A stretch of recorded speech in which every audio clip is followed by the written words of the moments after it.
Welcome back to another episode of Burn the Ship. A couple new friends here. Appreciate you guys coming in. Art's Bagels, right up the street from us in our hometown in Ackworth here. This is the podcast where we talk to, this is Burn the Ship podcast.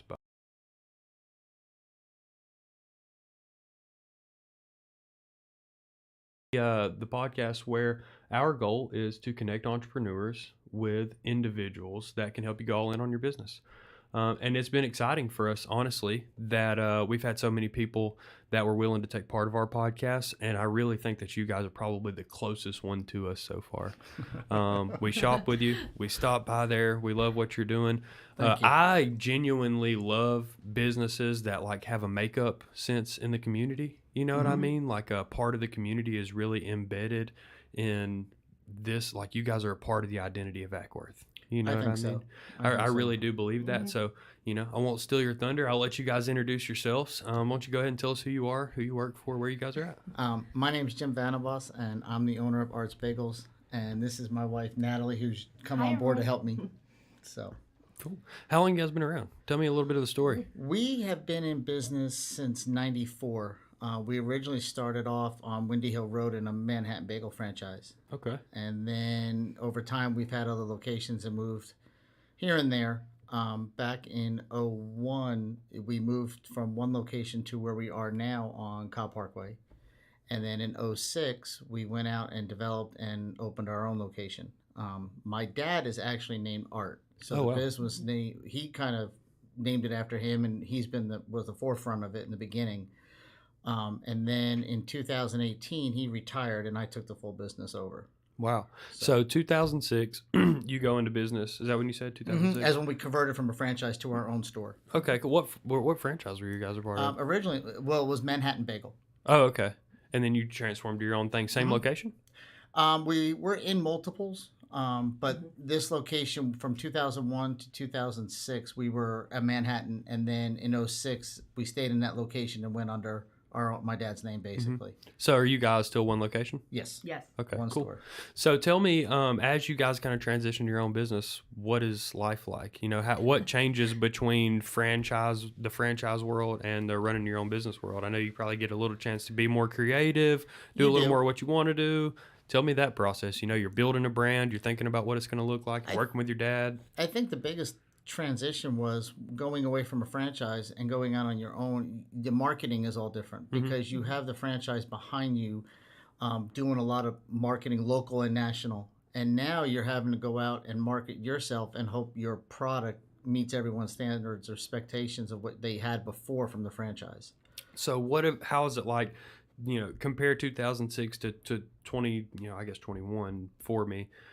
What is marketing like then, where you guys are probably going out, you're working with a lot of organizations, you're bringing stuff to schools, you're doing all of these things, and now you kind of have a little bit more established presence. What was that initial push like versus what you're coasting off of now?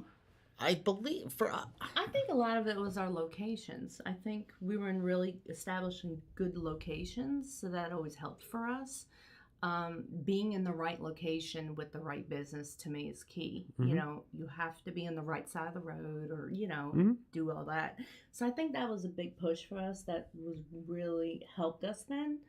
Now being so established, as long as we are at our current location, it does help. But you hear every day, we have people come in all the time, like, I didn't even know y'all were here. So it's like, you constantly have to market. It's always a process, especially when you have your own business. You always have to be aware of that. You always have to figure out what you have to do next to keep yourselves ahead in the forefront.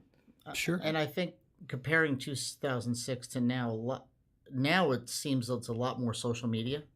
So that's a lot of our marketing is what we do is we try to do a lot more social media. Back then it was coupons or paper, some of the stuff, a lot of stuff with the schools in the area we were doing. So, donations and stuff and just putting like banners up on the fences and things of that nature back then. But now that we've developed a excellent clientele, a lot of it's now word of mouth and social media for us. So. What got you into the bagel world? I'm curious. Back in '93, my dad had transferred. My family had moved down here from New Jersey. and I stayed up north and was working, actually training harness horses, standardbreds at the time. Oh, cool. So, but in '93, my dad was wanting to get out, and he went to a franchise show and actually found Manhattan Bagel here in Atlanta. They had a franchise show, so he signed up and purchased a franchise, and he asked me to come down and help him operate it. And at that time, Natalie and I were actually dating, and things were going really well. And I didn't want to have a family doing the horses anymore. So I decided to take the advantage and come down here and work with my dad and get into family business. And Natalie came down crazily and followed me, and she's been down here ever since. So we 26 years of marriage and 3 kids, and ups and downs with everything. But yeah, so that was the start of it all, and then it just snowballed from there, really. Well, congratulations, my Thank friend. you. That's a wonderful story to hear. So, It really is. So you're in the bagel world. You're growing this initial brand. You've kind of escaped your franchise ties. You know, what was that growth model? Did you always want to be one location, or are your goals still to be one location, or? yeah, that's a good one, because Natalie, when she first came on board with us 4 years ago, because originally Natalie had worked on board with us when we first started, and then after we were married for only a few months of working together, I basically told her she had 2 weeks to find a new job or move back to New Jersey. So I did fire her. He did. 20 some years ago. The maturity levels weren't quite there yet. That's funny. That's funny. After time and I went in the medical field. So I was in the medical field, orthotic prosthetics for about 20 years. Oh, wow. So, and then when Art was thinking about retiring, that's when I decided to come back. I needed the help, because trying to maintain books and everything, it can be overwhelming. So, For sure. So she came on board to help. But in the beginning with all that, she was always saying we need to open another one. And I was very reluctant, and still to this day reluctant, because of what way we do it. Our bagels are baked every morning fresh in house. So you need someone there at 4 a.m. You need someone there by 5:30 to get the store ready. I got really concerned if staff or someone didn't show up. That can just really hurt a business. When you have strived so long to maintain high quality and high expectations of myself with what I produce, that I was worried that it wouldn't work. It would really stretch me and her thin. And over time, and then when COVID hit and staffing became an issue as it is today for most restaurants, she realized that it was kind of the right call back then not to start another location. So is it in the back of my mind? Yes. I mean, it's always a possibility. Would I rather do something more like a franchise? Oh yeah. So I don't have to worry about it. Well, there's another option there, really, that we've seen more recently in the franchising type of space, is that we had, and this is something I ran into last year, is that we had both a restaurant chain and we had like a ride sharing app that was like municipality based, so they were going to franchise out. So the franchising conversation with the ride sharing platform went, hey, there are some legs here for franchising. We can put this infrastructure in these places, and because the technology houses so much of it, we can get away with it.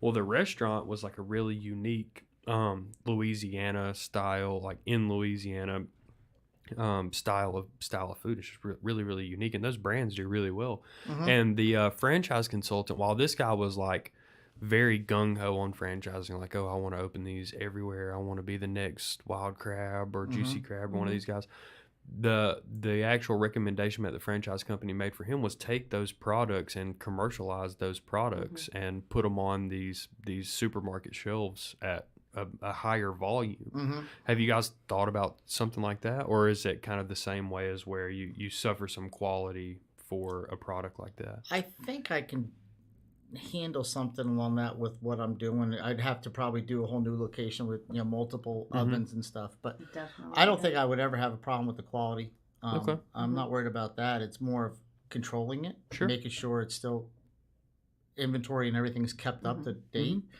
One of the things I've thought about trying to process that Natalie's wanting me to look into more is shipping.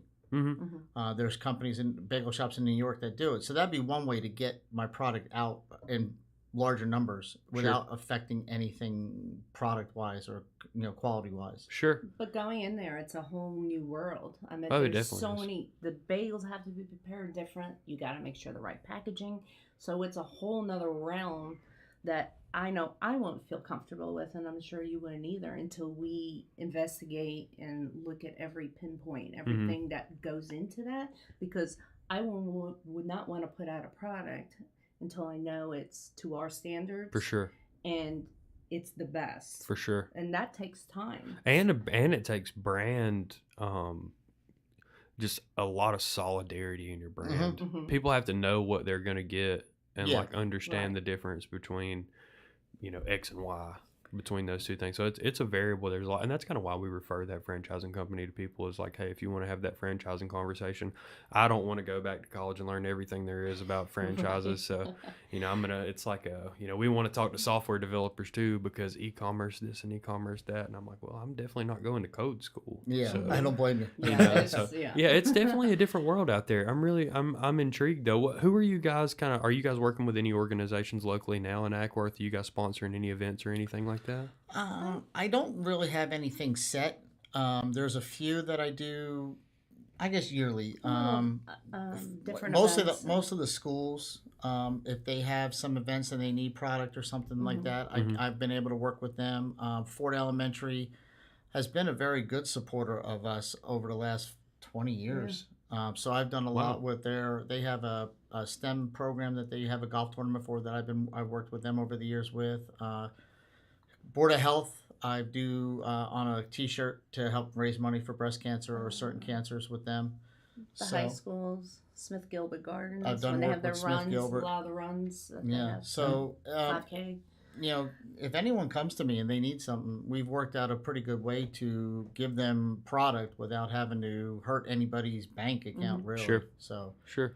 So Well, works out good. that's exciting too. I mean, you guys have. It seems like you guys have really grown, really, really organically, really naturally. Your brand is solid. People know what they're going to get. People understand the quality of the products. I mean, it seems from the outside that you guys are headed in the right direction. We hope so. Yeah. I mean, Right. COVID over the last year and a half. I guess, COVID was scary. It could put a scare to a lot. I think it's put a scare to a lot of people with this, especially in a restaurant. Because Describe that to me. Describe the difference between the last 2 years or whatever, however long it's been. How long has it been? Has it been 2 years? It feels like it's been 3, but I think it's been I mean, we have to March change. of 20. Yeah. because So it has been 2 years. Our almost. daughter graduated 20 from high Yeah. school, so it's been March of 20. Did she graduate virtually? No, they actually waited till July. Yeah. And it was outdoors. Oh wow! It was outdoors on the football field, which was turf field. It was hot, but Right. so it was June or July they had it. But we had to change almost our whole business For the model first that year and a half, we it were trying to make it. We couldn't have anyone sitting in, and we had things closed out. We actually closed for 19 days Wow. in April when it first when happened. It was, So that was a big headache for me. That was a scare.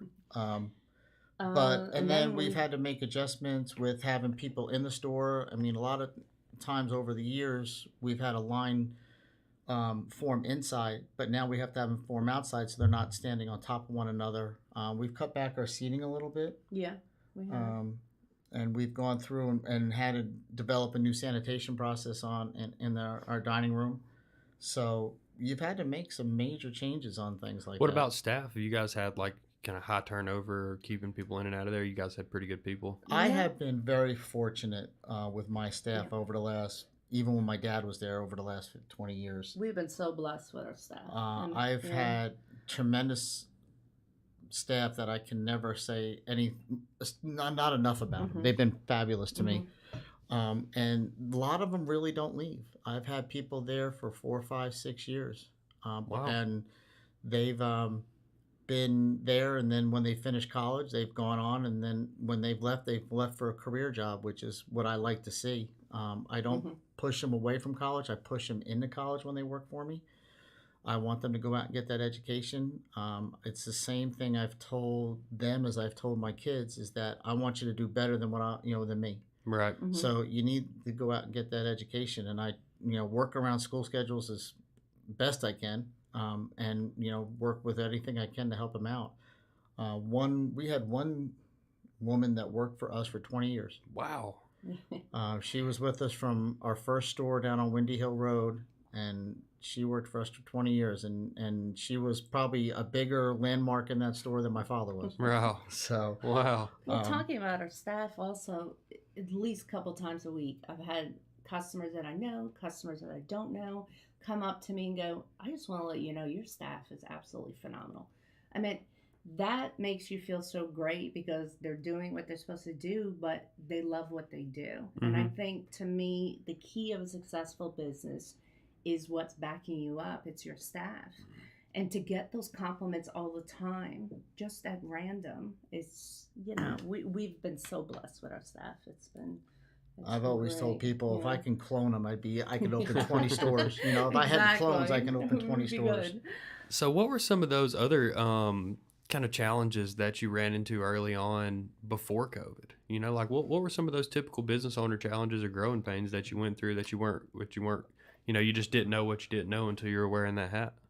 When I took over, when my dad retired, I think for me, a lot of that was learning to handle all the bookkeeping side of it. That was a big factor for me.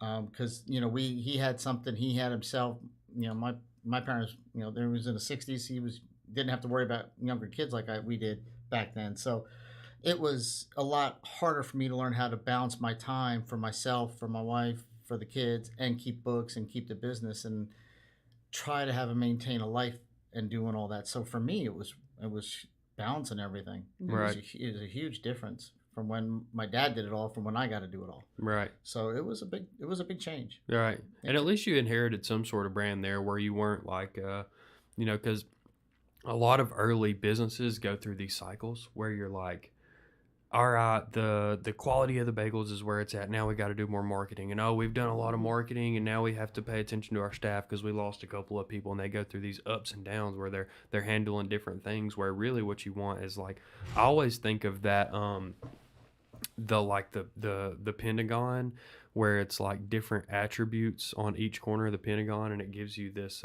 shape in the middle about what you're good at and what you're not good at. You've probably done those tests. Like, really what you want as a small business is to be growing that what you're good at all at the same space, because they all work together. Like if you get good at really one area, this other area over here begins to lack because you guys are, I think it's awesome. Like you guys are kind of the standard of small business of understanding what you're getting into, growing and understanding that brand, and not outgrowing the processes and quality of the products that you make. And I think too with the growth side of it, I think you really got to focus on how fast it goes. Right. Because that's a huge thing. You can grow too fast. 100%. Absolutely. And that's one thing that I know we haven't, and I will say probably because I'm more hesitant about growing too fast. I'm scared by it in a sense. So I try to keep everything lower key, smaller, and I try to make sure we focus on offering the same quality product every time you walk in. So our menu really never has changed. I haven't added really much at all. A little bit. Rotate certain things out. But I try to stay focused on what we do because I know it's good and I want to keep it that way. Sure. So, well, I think that, when you do something well, you continue to do it. When you do something really, really well, you hone in on that one thing you do. Like a big thing in the salespeople world that you hear from sales trainers or sales professionals, keynote speakers, that I've heard this over and over again, is that do the thing that generates you the most sales or revenue all the time. Right. Like if you have 10 things that you do and one of them is 50% of your revenue, how much money would you make if you did that thing 100% of the time? Exactly. Like you guys have done that exact same type of thinking, is that we do this really, really well, and we need redundancy to keep making this thing that we do really, really well keep happening. So I'm interested to see where you guys grow over the next couple of years. I think that, the cream's risen to the top after COVID as well. A lot of people are closed. There's a lot less expectation for service in the restaurant world right now is like you don't really know what you're going to get when you walk in somewhere, and you know, to know that you still have your friendly neighborhood bagel shop that around the corner that's doing a really, really good job and not changing much up until, you know, they figure out and really pave that road ahead is exciting to me. I think that all businesses should do that. It's been a joy. I mean, as long as I've ever been in it with my dad and out and with being with myself, and it's a fabulous ride. I mean, it's still roller coaster ride, but it's been a great ride. I mean, probably the biggest thing we're going through today is product, and what I mean by that is the ingredients and the stuff that we need to keep all that going consistently good, because the food chain line is suffering big time. I mean, as most people have seen, cream cheese is hurting bad, and you think about that, that's one of my main lifelines is cream cheese. Oh yeah, you know, so that's one of mine too, and I'm not even invested in the bagel world. So I hold it high on the list for sure. So with all that we do and all the bagels that I make and all the stuff I need for it, I mean, we've already had to drop one bagel because I can't get the product right now. So it's a little frustrating. So we have to. Is that on the way up or the way down? Things kind of staying the same. Is it getting better? Or? No, it's on its way up in a bad way. Yeah, or it's on its way up in a bad way. It changes week by week. It seems like one week we don't have a problem with certain products, and then the next week we don't have a problem with them anymore, but we have a problem with something else. It's a constant juggling act. It's the credit card processing world's like that too. Yeah. There'll be 1 week where they're like, hey, here's this one machine that we know you guys sell a lot of. We have as many of them as you can buy, and we'll buy, you know, say we buy 10 of them, you know, we sell those 10 of them in a month. Well, we might go back the next month and they might not have them. But if I buy 100 of them up front, well, they're going to have them as many as you can buy for as long as you want to buy them. They're never going to run out. Exactly. You know, so I think the supply chain shortage is only caused by what I buy the least of. You know, that's what it's like. If I really need something, or if I'm gonna, you know, to hit the buy it later thing, something out there is listening to me that says that one's off the market. You know what I mean? And all of every industry's experiencing that to some point. It seems like the logistics industry is experiencing that a big time. Anything in the shipping and receiving world, definitely, is like the least consistent it's ever been in my life. You know, I'm 25, and I know that we've been getting stuff consistently shipped from eBay and whatnot for 15 years. And this is the least consistent the mailing has ever been. Oh, you know what I mean? It's been crazy. It's weird. Yeah, it's been very crazy. Weird. We're like, you throw that big rock in the middle of the pond and the ripples go all the way out. Well, we're like on those edge ripples of the pond where things are going crazy. You know, stuff you never even saw was going to be affected by some of this stuff is just strange. And 3 years ago, we never even would bat an eye. You know, it was like, it just showed up. Everything was great. You get as much of whatever, whenever. So it's a big adjustment on everyone's part across the board with, you know, shipping, it's inventory. It's almost a skill. It's a skill. Sometimes. You know, there's days we have to play off each other, even our employees. Like, okay, where we got to call, what we got to do to get, so this way nothing's interrupted in our shop. Because the last thing you want to tell someone that's coming in, oh, we don't have that. Like, you don't want to do that. So we've had to. We've had to. Not often, but unfortunately we had to. But you don't want to do that because you feel you're letting down your customer. For sure. So we do everything we possibly can to get the product in. So, but it's definitely a workout. It's a challenge. Sure. Well, it's exciting. Like I said, I think that you guys are doing awesome. I think that you guys provided an awesome brand. I appreciate you guys coming out here today. Tell our audience where to find you. We're located in Ackworth on the corner of Mars Hill Road and Cobb Parkway. About a mile south of 92 is probably about the best bet to say. It's in a shopping center right behind the BP gas station. We've been in that location since 2001. We've expanded twice. Yes. Cool. Since then, too. Cool. Well, the last thing I want to ask you guys is to just sum up that experience of going all in on your business. You know, you've got these mile markers here. You've got the 2001, you've got your 2006, you've got your COVID years. Like, what has it been and how has it changed over time to just, you know, be fully committed to this one thing? You know, what are some of those emotions that you experience and what are some of the things that you learned? The emotion side of it is, it's like walking into a horror theater sometimes. Some days. You know, because you never know. Yeah. This might not be that bad, but that anxiety. Yeah, it's the anxiety of, you know, what's going to happen. I always tell myself, and it makes me feel a lot like when I used to train the horses. For me, everyone asked what was the draw to the horses, and to me, it was like you didn't know what you're going to have every day. I mean, one of your horses could be great the next day, terrible the next, something can go wrong with whatever. Well, I really feel in restaurants in general, you don't know what to expect. If you got a freezer that goes down, that could really affect you. So Sure. every day it's a guess. I don't want to say a guess, but it's a challenge in a sense because you don't know what to expect. So it really keeps you on your toes to keep your expectations high. But I think that's what's so great. You never know what to expect. Mhm. We never know where we're going to end up, when we get done 3:00, like how the day went. So I just feel enjoy it. Enjoy the ride. Yeah, it's very like, gratifying. I love coming into work. I do. I love socializing, meeting new people every day, providing a great quality product. It's just you have to enjoy it. I mean, to really embrace it tonight. I think over And the do. 20 years, for me especially because I've been there longer than her, but I have met so many spectacular customers. Exactly. And exactly. And all walks of life. Yeah, and we've been friends with them outside of work. They're not just a customer now; they're a friend, and we'll get together for dinner or meet them somewhere or something. But or just even we're out about and people are like, wait a minute, are you from Arts? And yeah, it's the great. stares We'll you get because they talk and- recognize you. But But it's good. It's good. I think the other thing too. Met so many people. Yeah, and I think at the end of the day, it's nice to know that I locked the door and I did a good job and I got a business to come back into and it's mine. For sure. Um, Do you guys own that space you're in? no, it's a rental. Okay. We rent. Okay. That would be my next growth is into my own building. Really? That would The be same building or a new one? Well, my goal and thought process is to try to stay local because of what we have developed here For sure. already.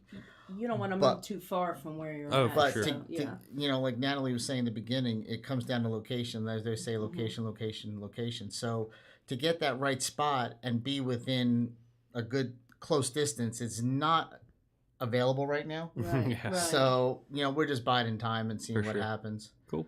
But Well, I'm excited for you guys. I think it's appreciate cool. it. I, Thank you, I hope sir. we can have this conversation every, once in a while. We'll obviously be in Arts, every couple of years we'll stop by and see how things are going. Yeah, Sure. definitely. I love it. On the podcast. But this is exciting, man. Like I said, it's exciting for me to be engaging with the people that kind of make up the community around us in the business world. We provide a really good product to a lot of those people. The same way as you guys seeing, all of your consumers and customers are the community. The businesses that we work with are really the studs in the walls. You know what I mean? And you guys are a piece of those, and you're a shining example of what you want to be in a business. Thank you. Consistency, Thank you. understanding of your product, quality. You wear all your hats well. You understand that when you have to, you have to develop a skill or overcome a shortcoming in your business, that you knock it out. And it's a good thing to see. We talk to a lot of really young, really new entrepreneurs in the podcast about what their business is and what their idea and what they're excited about. And it's refreshing to talk to somebody that's been doing this for 20 years, that has walked the walk and talked the talk and has said, hey, we're going to keep doing the same thing every day for a long time. And that's the goal. Yep. That's the goal. Well, this has been Burn the Ship, my friends. Until next time.